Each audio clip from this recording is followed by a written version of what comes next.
2 लाख रुपए की सैलरी देने का वादा करके डीडवाना क्षेत्र के 4 नौजवानों को रूस ले जाया गया और वहां उन्हें रूस यूक्रेन के युद्ध में झोंक दिया गया।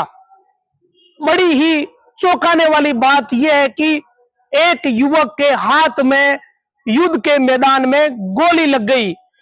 गोली लगने से यह युवक घायल हो गया और परिवारजनों से जब संपर्क नहीं हुआ, तब परिवारजनों ने पड़ताल करी, तब यह पता चला कि डीडवाना के 4 नौजवानों को रूस यूक्रेन युद्ध में झोंक दिया गया।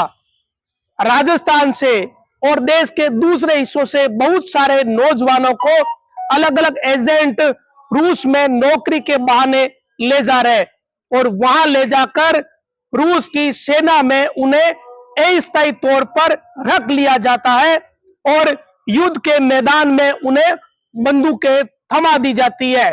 यूक्रेन से लड़ने के लिए हमारे देश के नौजवानों का उपयोग हो रहा है। ताजा मामला डीडवाना का है। ये चारों युवक डीडवाना के हैं। इसमें रिक्शा का बास मोलासर क्षेत्र के नेमाराम नामक युवक के हाथ में गोली लग गई है और पूरे हालात जब परिवारजनों को पता चले तो उन्होंने चिंता जाहिर करते हुए विदेश मंत्रालय तक संपर्क किया है। नेमाराम सहित 4 युवकों के परिजन अब दिल्ली गए हैं ताकि विदेश मंत्री एस जयशंकर से मुलाकात करके जैसे तैसे इनकी भारत वापसी कराई जा सके। इधर इस पूरे मामले में एक चौंकाने वाला खुलासा यह हुआ है कि दनकोली गांव का एजेंट महेंद्र बिजारणिया इसमें मुख्य किरदार है। इस पूरे प्रकरण को लेकर जिस युवक को गोली लगी है उसकी पत्नी ने मुकदमा मोलासर थाने में दर्ज करवा दिया है। मामले में नेमाराम की पत्नी सुनीता ने यह मुकदमा दर्ज करवाया है, जिसमें यह बताया कि उसके पति नेमाराम जाट को 26 जनवरी को यहां से रूस भेजा गया। मामले में एजेंट की भूमिका निभाने वाले महेंद्र बिजारणिया निवासी धनकोली ने 5 लाख रुपए लिए और यह वादा किया कि वहां पर कंप्यूटर ऑपरेटर की नौकरी है और 2 लाख रुपए की सैलरी मिलेगी। इस भारी भरकम पैकेज के लालच में यह परिवार आ गया और नेमाराम रूस चला गया। वहां थोड़े ही दिन बाद परिवार से नेमाराम का संपर्क टूट गया और अब जो बात निकलकर सामने आई है उसने इस पूरे परिवार को चौंका कर रख दिया है। भारत के नौजवानों को रूस में युद्ध के मैदान में धकेल दिया गया है। वहां उनके हाथ में हाईटेक हथियार पकड़ा दिए हैं। यह हालत हमारे नौजवानों की वहां कर दी गई है। बैटल के मैदान में, युद्ध के मैदान में झोंक दिया गया है और वो वहां सामना कर रहे हैं अमेरिका के हथियारों का, क्योंकि यूक्रेन को अमेरिका हथियार सप्लाई कर रहा है। ऐसे में युद्ध के मैदान में भारत के नौजवानों को झोंकने का यह मामला बेहद ही चौंकाने वाला है।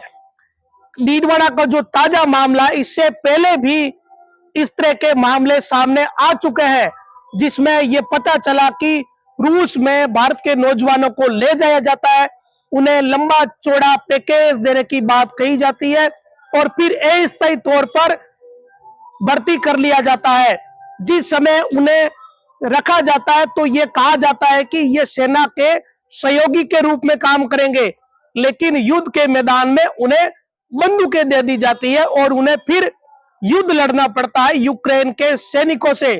कितनी चिंता वाली बात हमारे देश के लिए है। इस पूरे मामले में नेमाराम के अलावा डीडवाना क्षेत्र के सुनील, जितेंद्र और रणजीत भी इसी मुसीबत में पड़ चुके हैं। सुनील, जितेंद्र, रणजीत भी ऐसे ही संकट में है। उनके हाथ में भी शायद बंदूकें थमा दी गई है और पूरे 3-4 के परिवार चिंतित है। परिवार के कुछ लोग आज दिल्ली गए हैं ताकि विदेश मंत्रालय से संपर्क करके उनकी भारत वापसी कराई जा सके। सोचिए, कल्पना करिए, हमारे यहाँ नौजवान, सामान्य जीवन जीने वाले नौजवान जो कभी हाथ में हथियार भी नहीं देखते, केवल मोबाइल पर या खिलौना पिस्तौल ही हम देखते हैं। वास्तविक हथियार बहुत कम लोगों को देखने को मिलते हैं। वहां AK-47 जैसे मारक हथियार उनके हाथ में थमा दिए जाते हैं। युद्ध के मैदान में जहां चारों तरफ गोलियां बरस रही हो, रॉकेट दागे जा रहे हो, वहां हमारे नौजवान फंस गए हैं। डीडवाना के इस मामले ने चौंका दिया है और नेमाराम की पत्नी सुनीता जाट और उनके परिवार के लोगों ने यह गुहार लगाई है कि जल्द से जल्द नेमाराम की भारत वापसी कराई जाए, क्योंकि उसके एक हाथ में गोली के छर्रे लगे हुए हैं। एक वीडियो नेमाराम ने भेजा है जिसमें उसने वो हालत अपनी दिखाई है, हाथ पर पट्टी उसके बांधी हुई। वो एक कमरे में नजर आ रहे हैं जहां 4-5 युवक है, कोई उनकी देखभाल करने वाला नहीं है। नेमाराम ने बातचीत करते हुए कहा कि हम ठीक है। वो इसलिए कहा शायद क्योंकि अगर वो ज्यादा अपनी पीड़ा बताएगा तो परिवार के लोग चिंतित हो जाएंगे, लेकिन वहां की हालत इससे समझी जा सकती है कि हमारे देश के नौजवानों को रूस अपनी सेना में काम में ले रहा है, अपनी सेना के सैनिक बनाकर उनका उपयोग कर रहा है। पुतिन का यह तौर तरीका कितना घातक है, इसे ऐसे समझा जा सकता है कि इन दिनों जब से युद्ध शुरू हुआ उसके कुछ महीनों के बाद से हमारे देश से बहुत सारे नौजवान रूस गए हैं। ना केवल भारत बल्कि भारत के आसपास के जो देश है वहां से भी भारी संख्या में युवकों को रूस ले जाया जा रहा है। जो एजेंट इसमें भूमिका निभा रहे हैं वो ये लालच देते हैं कि उन्हें लाखों रुपए मिलेंगे। नेमाराम को 2 लाख रुपए महीने देने का लालच दिया गया और नौकरी बताई कंप्यूटर ऑपरेटर की, लेकिन वहां थमा दिया हथियार। अब यह मामला इतना पेचीदा है और विदेश मंत्रालय का सीधा यह मामला है। अगर विदेश मंत्रालय इसमें इन्वॉल्व होगा तभी जाकर इन लोगों की भारत वापसी हो सकेगी। स्थानीय पुलिस तो इस मामले में कुछ कर ही नहीं सकती। ज्यादा से ज्यादा धनकोली गांव का जो महेंद्र बिजारनिया एजेंट, उससे पुलिस पूछताछ कर सकती है, उसकी गिरफ्तारी हो सकती है। लेकिन इन नौजवानों की भारत वापसी तभी संभव है जब विदेश मंत्री एस जयशंकर या रूस का जो भारत का दूतावास है वहां तक ये मामला पहुंचे। दूतावास के थ्रू ही इस पूरे मामले में बात बन सकती है। जाहिर तौर पर जो डीडवाना बेल्ट है वहां के बहुत सारे नौजवान विदेशों में रहते हैं, तो उन्होंने रूस में जो लोग गए उन्होंने वहां भारतीय दूतावास से भी संपर्क किया ही होगा। लेकिन जब आप युद्ध के मैदान में होते हो तो वहां स्थितियां अलग होती है। सुनीता ने रिपोर्ट में कहा कि उनके पति से संपर्क ही नहीं हो रहा है और बकायदा उन्होंने चिंता जाहिर करी है और कहा कि बस हमें वापसी चाहिए उनकी। और यह पता चला है कि 2 फरवरी के बाद से संपर्क नहीं हुआ। आज 14 मार्च हो गए, कितने दिन हो गए। इस बीच सिर्फ एक वीडियो ही नेमाराम भेज पाया, हालांकि वो बंद कमरे में नजर आ रहा है, सुरक्षित नजर आ रहा है। लेकिन युद्ध के मैदान में भला कौन कितने दिन तक सुरक्षित रहता है? ठीक होने के बाद उन्हें फिर से वही हथियार पकड़े दिए जाएंगे, यह भी चिंता है। ऐसे में अहम बात यह है कि इनकी भारत वापसी हो, सबको मिलकर इसके लिए प्रयास करने चाहिए। विदेश मंत्रालय तक बात पहुंचे, इसके लिए सोशल मीडिया के माध्यम से, स्थानीय जनप्रतिनिधियों के माध्यम से एफर्ट्स लगाने होंगे ताकि चारों नौजवानों की भारत वापसी हो सके।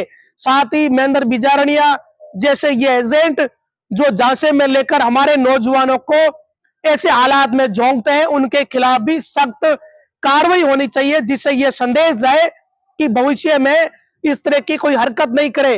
रूस वो जगह है जहां लंबे समय से युद्ध चल रहा है और वहां हमारे नौजवानों को झूठा झांसा देकर ले जाया जा रहा है और वहां युद्ध के मैदान में उन्हें हथियार पकड़ाए जा रहे हैं।